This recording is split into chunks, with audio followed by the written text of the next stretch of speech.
ओम शांति। ओम शांति। ओम शांति। 3 फरवरी 2022 प्रातः मुरली। ओम शांति। बाप दादा मधुबन। आज के ईश्वरीय महावाक्य। बाबा ने कहा, मीठे बच्चे, सदा इसी रुहाव में रहो कि बाप हमको वापस ले जाने के लिए आए हैं। अब सबको वापस चलना है। मुरली का प्रश्न है, तुम बच्चे इस समय सबसे बड़े से बड़ा पुण्य कौन सा करते हो?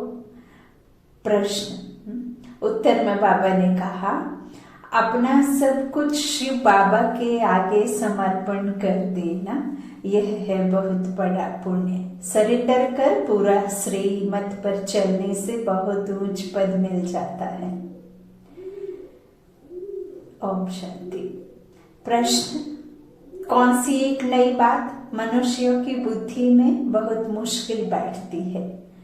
उत्तर में बाबा ने कहा, जो शिव बाबा जो निराकार है उसने ब्रह्मा के तन में प्रवेश किया है, वही सबसे बड़े ते बड़ी आसामी है। उनका ही ऊंचे ते ऊंचा पाठ है। यह नई बात मनुष्यों की बुद्धि में बहुत मुश्किल बैठती है। गीत है, यह कौन आज आया सवेरे सवेरे। तो इस गीत का भी अर्थ बाबा ने बताया। ऐसा नहीं है कि कोई दरवाजा नॉक करके आता है। हाँ, कौन आया सवेरे सवेरे मना, अर्थात मन में, मन के दरवाजे पर, मन में सबसे पहले किसकी याद आई? सवेरे सवेरे। ओम शांति। तो शिव बाबा बैठकर अपने बच्चों को समझाते हैं। बच्चे तो समझ गए हैं कि शिव बाबा निराकार है और हम आत्माएं भी निराकार हैं। उनको ही बैठ समझाते हैं। यह युक्ति सिर्फ एक ही बाप के पास है। बाप बैठ समझाते हैं। भगवान किसके साथ बात करते हैं? अपने बच्चे आत्माओं के साथ। बच्चे भी जानते हैं और बाप भी जानते हैं। आत्मा शरीर बिगर तो कुछ सुन ना सके, शरीर द्वारा ही सुनती है। एक ही यह सत्संग है जिसमें परमपिता परमात्मा बैठ समझाते हैं। बाकी जो भी सभी आत्माएं हैं उन सबको अब साथ ले जाना है, क्योंकि ड्रामा का चक्र अब पूरा हुआ है। यह सारे भारतवासियों की ही बात है। बाबा आते हैं भारत में और भारतवासियों को ही कहते हैं, बच्चे तुमने सबसे जास्ती पाठ बजाया है। तुम ही सतयुग में 100 देवी देवता थे, अब शूद्र बने हो। फिर से तुमको पढ़ाकर देवी देवता बनाते हैं। औरों को कैसे पढ़ाएंगे? गीता भी भारत की ही है। हर एक का अपना अपना पुस्तक है और जो भी धर्म पिताएं आए हैं वह सब मनुष्य हैं। उनको अपना अपना शरीर है।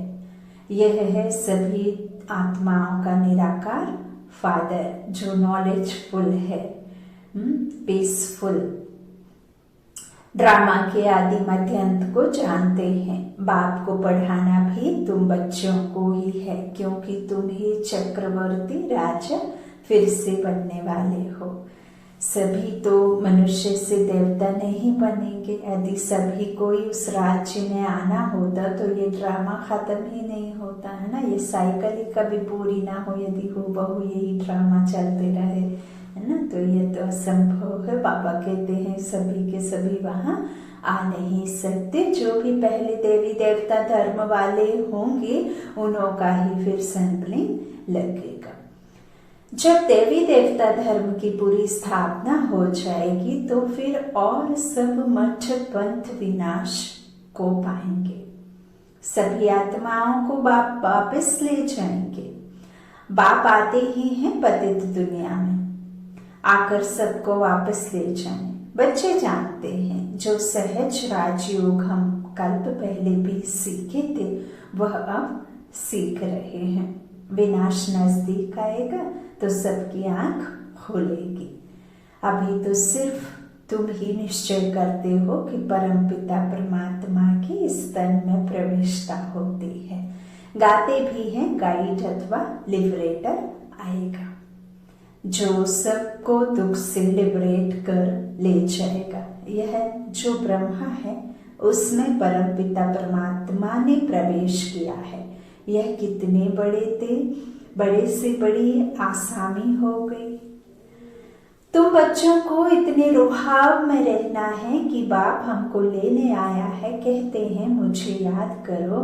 उस रिगार्ड से बहुत मुश्किल कोई देखते हैं। भगवान की कितनी महिमा है, वही सर्वशक्तिमान है, दूसरे कोई की इतनी महिमा है नहीं। इतना रिगार्ड तुम बच्चों को रखना है। संगठन में तुम जब बैठते हो तो याद अच्छी रहती है, फिर इधर उधर जाते हो तो वह याद रहना मुश्किल है। घड़ी घड़ी अपने को देही अभिमानी समझो, तब बाप को याद कर सकेंगे। कई कई मंदिर में जाकर के या सेंटर पे आकर के कहते हैं बाबा आपने तो मेरा कोई काम ही नहीं बनाया।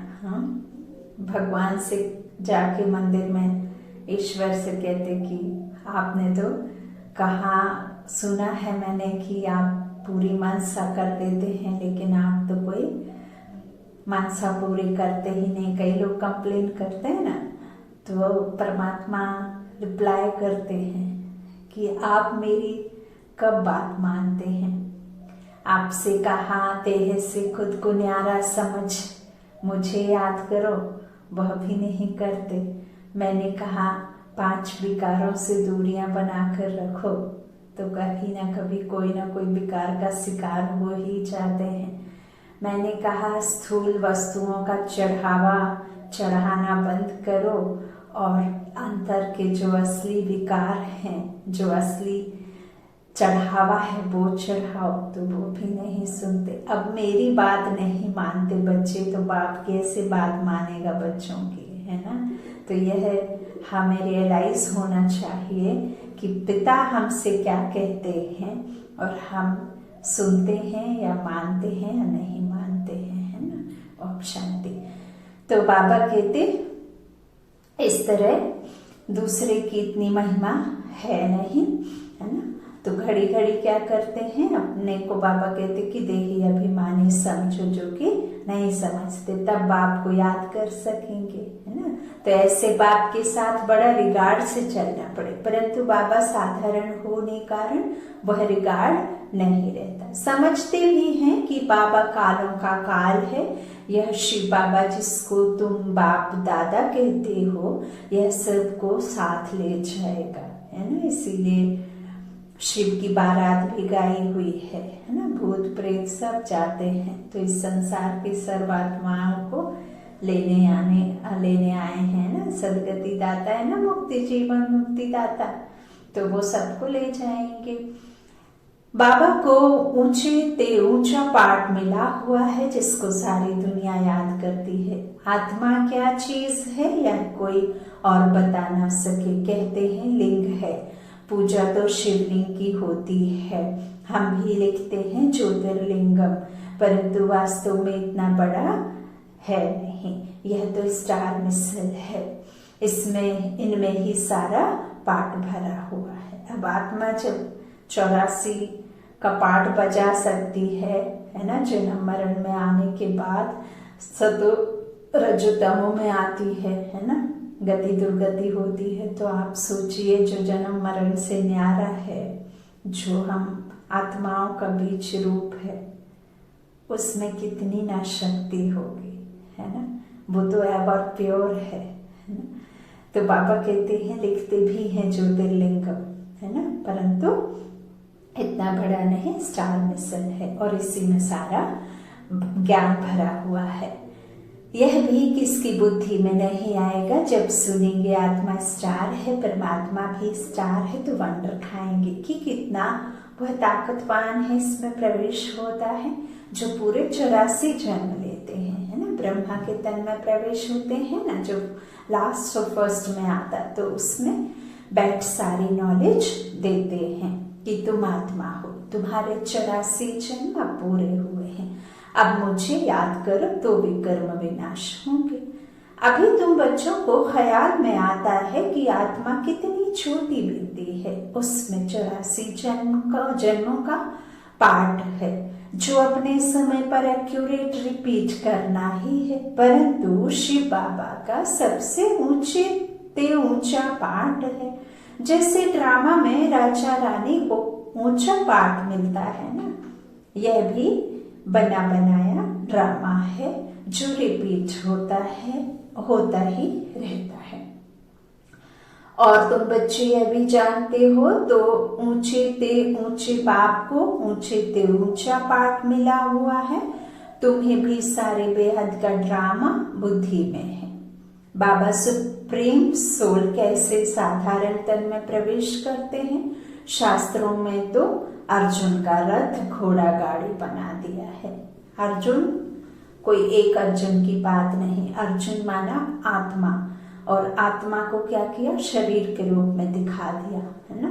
और रथ जो है ना, घोड़ा गाड़ी आदि दिखा दिया, बाबा कहते हैं उसमें। फिर कृष्ण को दिखा दिया, कृष्ण का सारथी बना अर्जुन, ऐसे सब दिखा दिया। जबकि स्वयं सुप्रीम सोल सर्वात्माओं को और रथ ब्रह्मा बाबा का दिया, है ना। तो इस तरह से दिखा दिया बाबा कहते हैं शास्त्रों में। जबकि एक अर्जुन को तो ज्ञान नहीं दिया होगा ना। रथ का अर्थ कितना बड़ा है, यह है उनका रथ। भागीरथ अर्थात भगवान ने जिसका तन का आधार लिया, जिसका तन लिया है, उसको फिर रथ कहा है ना, भगवान का। तो परम पिता परमात्मा खुद कहते हैं, मैं इनमें प्रवेश कर तुमको सभी बातें समझाता हूँ। यह ज्ञान की बातें कोई शास्त्र आदि में नहीं है। शिव बाबा ने ब्रह्मा तन में प्रवेश किया है, यह बिल्कुल नई बात होने के कारण किसकी बुद्धि में बैठती नहीं। कई तो फिर गलत भी समझते हैं कि इनका ही तन क्यों, है ना, और किसी का भी ले सकते थे। तो इस तरह फिर कई ईश्वर के ऊपर नाराज भी हो जाते हैं। तो बाबा कहते हैं, इस तन में बैठ मैं पढ़ाता हूँ। परमात्मा पढ़ाते हैं। बाबा कहते हैं यह नई बात है। अब आप कहते हैं बच्चे देही अभिमानी बनो। अब तुमको परम पिता परमात्मा पढ़ाते हैं, उनको ही याद करना है, वह इस तन में बैठे हैं। इनको तो तुम दादा कहते थे, यह बाप दादा दोनों कंबाइंड हैं। तुम बाप दादा कह बुलाते हो ना, पहले बाप फिर दादा। बाप दादा कहते हैं ना, दादा बाप नहीं कहते, बाप दादा कहते हैं। तो फिर यह तुम्हारी माँ भी है, ब्रह्मा, है ना। तो यह गुहा बातें समझाते हैं। यह है ब्रह्मपुत्र नदी, यह सागर नहीं है।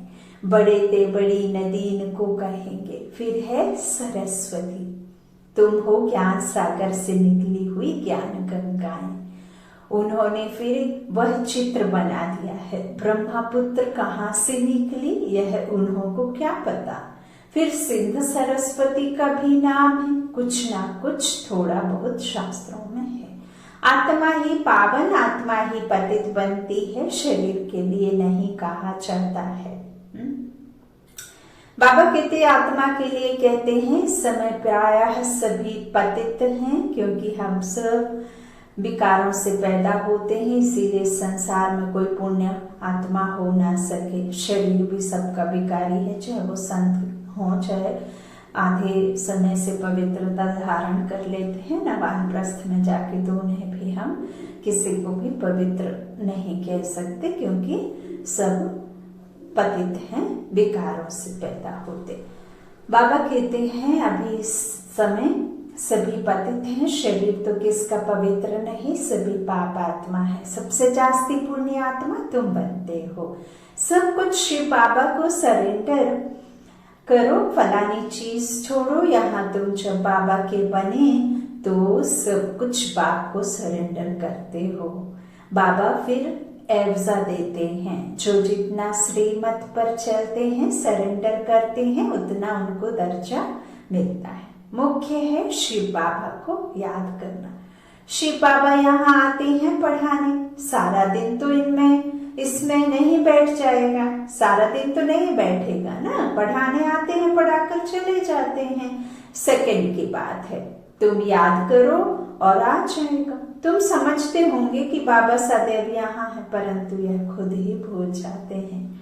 इस समय बाप खुद कहते हैं, मैं तो सबको लेने आया हूँ। विवेक भी कहता है कि विनाश तो जरूर होना है।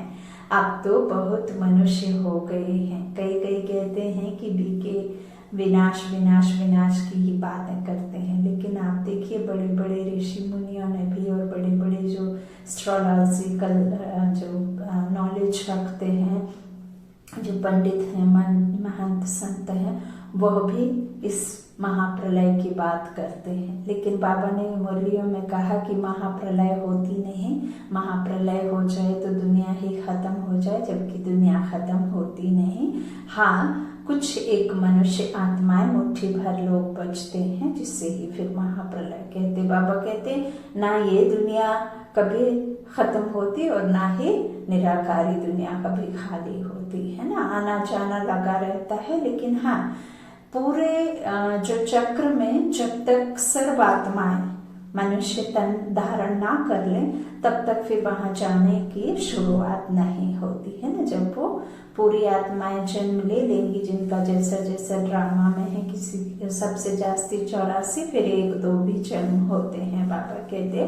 तो इस तरह से जब वहां से पूरी आत्माएं अपना पाठ बजाने आ जाती हैं, फिर ही सबका हिसाब किताब चुकत होके सब आत्माएं जिस जगह से आई थी, जैसी आई थी वैसे ही फिर उनको वापस जाना होता है। तो हिसाब किताब भी चुकत करके ही जा सकती हैं, उसके पहले वहां जाने का कोई रास्ता नहीं है। ओम शांति। तो बाबा कहते मैं सबको लेने आया हूँ, है ना। विनाश की खूब तैयारियां हो रही हैं।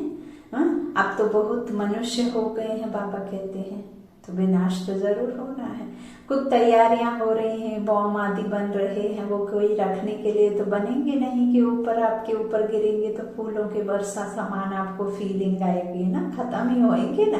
तो यह भी अनुज जो तैयारियां कर रहे हैं, वो अपने ही विनाश की तैयारियां हो रही हैं। तो यह भी तुम ही जानते हो। बाकी और भल कहते हैं विनाश होगा, परंतु उसके बाद क्या होगा यह नहीं। तुम्हारे में भी नंबरवार जानते हैं कि बाबा आया है, राजधानी स्थापन हो रही है। हम भी बाबा के साथ सर्विस में मददगार हैं। कांटों को फूल बना रहे हैं। भक्ति मार्ग वाले तो बाप को जानते ही नहीं। अगर कहें कि शास्त्र पढ़ने से परमात्मा से मिलने का रास्ता मिलता है तो पहुंच जाने चाहिए, परंतु बाप कहते हैं वापस कोई भी परम धाम गया ही नहीं। जब तक इस संसार में जिसका जो पाठ है वो आ नहीं जाता ना, बाबा कहते तब तक जा नहीं सकता। अब स्टेज पर कोई नाटक चलता है तो कोई घर से निकलते हैं नाटक शुरू होने से थोड़े समय पहले, ताकि हम लेट ना हो जाए। लेकिन ऐसा नहीं है कि जो पाठ कर रहे हैं और उनका पाठ 20 मिनट का 10 मिनट का है तो वो सीधे घर चले जाएंगे, नहीं। जब तक सबका पाठ स्टेज पर पूरा नहीं हो जाता और उसके बाद जब लास्ट में सबको स्टेज पर खड़ा किया जाता है, फिर ही घर जाने की अनुमति मिलती है। तो ऐसे ही परम धाम कोई बाबा कहते हैं गया ही नहीं है। कई समझते हैं नई दुनिया फिर नए सिर उत्पन्न होगी। अनेक दुनिया में मत मतांतर है। बाप कहते हैं यह सब असत्य है। सत्य बोलने वाला एक ही बाप है। कहते हैं सत्य श्री अकाल मूर्त। सभी आत्माएं अकाल मूर्त हैं। यहाँ प्रकृति के बीच विराजमान है। ऐसा नहीं है कि ये तन छूटेगा तो अगले जन्म में फिर कहीं हार्ट में कहीं हाथ में फिट हो जाएगी आत्मा आकर, ऐसा नहीं है। यह अकाल मूर्त है तो सत श्री अकाल एक है ना। बाबा कहते हैं बाकी सब है असत्य, अर्थात झूठ। सत्य ज्ञान की बातों के लिए कहा जाता है। ईश्वर के लिए जो ज्ञान देते हैं वह सब झूठ, गॉडली नॉलेज एक गॉड ही आकर देते हैं। तुम बच्चों को याद रखना है कि यह ड्रामा पूरा होता है, अभी हमको वापस जाना है। जैसे नाटक की जब पिछाड़ी होती है तो एक्टर्स समझते हैं अब नाटक पूरा होगा, हम सब घर जाएंगे। हम सब एक्टर्स, तो हमको भी नॉलेज का पता होना चाहिए कि अब बाकी थोड़ा समय है। बाबा आए हैं, हम सभी आत्माओं को ले ही जाएगा, परंतु कब ले जाएगा यह नहीं बताते हैं, क्योंकि ड्रामा है ना। अचानक ही सब कुछ होता रहेगा। जितना हो सके औरों को भी यह समझानी देनी है ताकि वो अलर्ट हो जाए, उन्हें ऐसा ना लगे कि ये नया है ना।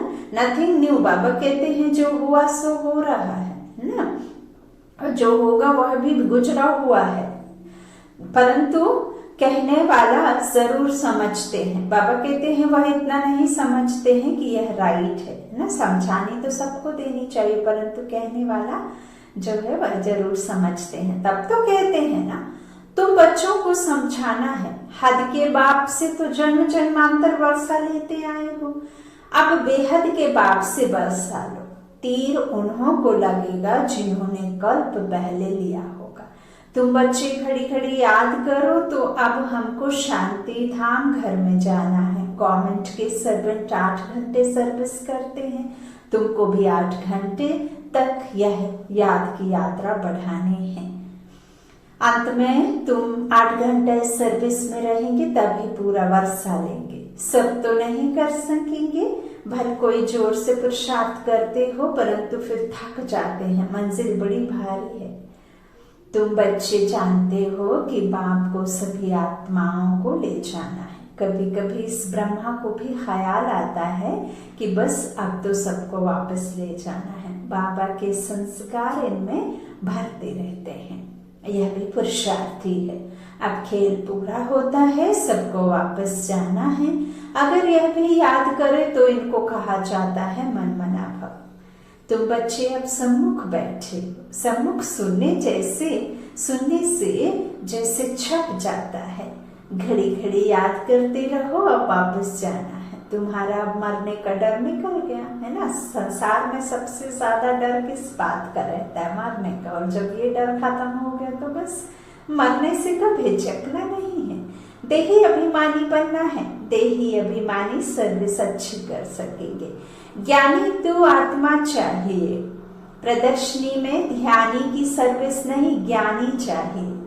ज्ञानी तो आत्मा, आत्मा ही प्रिय लगती है। अच्छा, मीठे मीठे सिक्की लाधे बच्चों प्रति माता पिता बाप दादा का याद प्यार और गुड मॉर्निंग। रूहानी बाप के रूहानी बच्चों को नमस्ते। हम रूहानी बच्चों के रूहानी माता पिता बाप दादा को याद प्यार और गुड मॉर्निंग। शुक्रिया बाबा, मीठे बाबा, प्यारे बाबा, सबका साथी सबका सहारा। धारणा के लिए मुख्य सार पहला, बाबा ने कहा नई राजधानी बनाने के लिए बाप की सर्विस में मददगार बनना है, कांटों को फूल बनाने की सेवा करनी है। दूसरा, कम से कम 8 घंटा याद की यात्रा में रहने का अभ्यास करना है। मौत से हिचकना नहीं है, क्योंकि बुद्धि में है अब घर जाना है।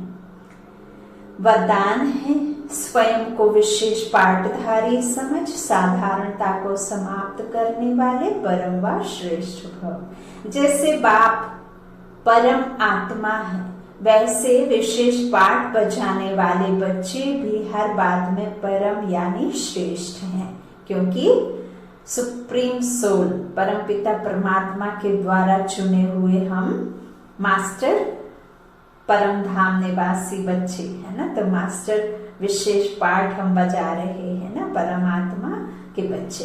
तो विशेष पाठ बजाने वाले बच्चे भी हर बात में परम यानी श्रेष्ठ हैं। सिर्फ चलते फिरते खाते पीते विशेष पाठधारी समझकर ड्रामा की स्टेज पर पाठ बजाओ। हर समय अपने कर्म अर्थात पाठ पर अटेंशन रहे।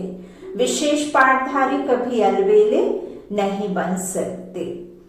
यदि हीरो एक्टर साधारण एक्ट करे तो सब हंसेंगे, इसलिए हर कदम, हर संकल्प, हर समय विशेष हो, साधारण नहीं।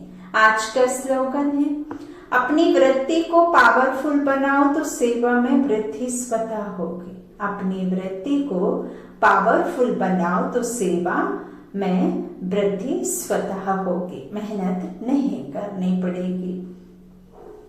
मातेश्वरी जी के अनमोल महावाक्य निरंतर याद अर्थात लगातार याद रहे। देखो, परमात्मा का फरमान है मुझे निरंतर याद करो। अब निरंतर शब्द का भी रहस्य समझना पड़ेगा।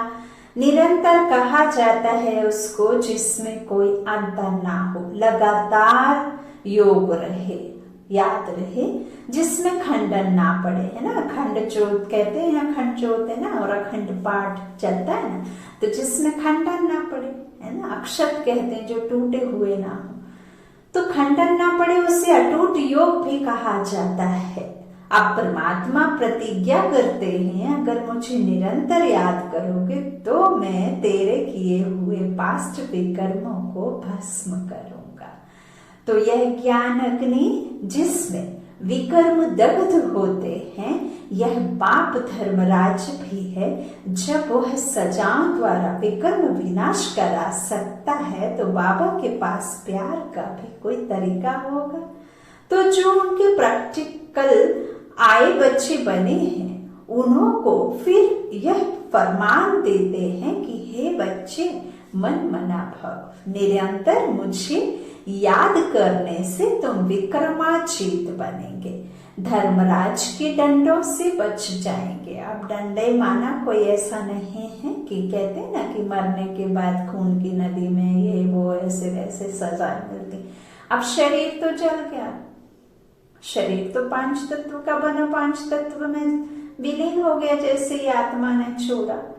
अब धर्मराज के डंडे, जब आप आत्मा बचेंगे तो आत्मा को तो कुछ पता ही नहीं चलता शरीर छूटने के बाद, है ना। तो आत्मा अलग हुई, शरीर अलग हुए, तो दोनों कुछ कर नहीं सकते। तो आत्मा को ना तो दुख सुख, ना ही कोई काट सकता, कोई मार सकता, कोई जला सकता, ये सब तो उसमें है नहीं, वो तो अविनाशी है। तो यह मरने के बाद कैसे आत्मा के साथ संभव है? जब तक आत्मा शरीर में रहती है तभी तक धर्मराज के डंडे पड़ते हैं, किसी बीमारी के द्वारा, किसी मुश्किल के द्वारा, किसी सजा के द्वारा, किसी न किसी उलझन के द्वारा। ये जो हमारे साथ में विकर्मों का हिसाब किताब है वो ऐसे ही इधर ही चुकतू होता है, ना कि वहां जा करके। तो यह बातें बुद्धि से समझने की है।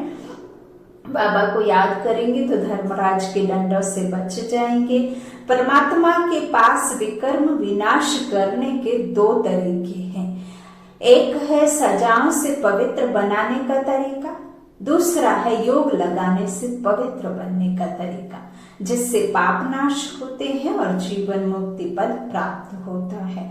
दुख के आवागमन से छूटने के लिए परमात्मा की याद के सिवाय और कोई उपाय है ही नहीं। अच्छा, ओम शांति।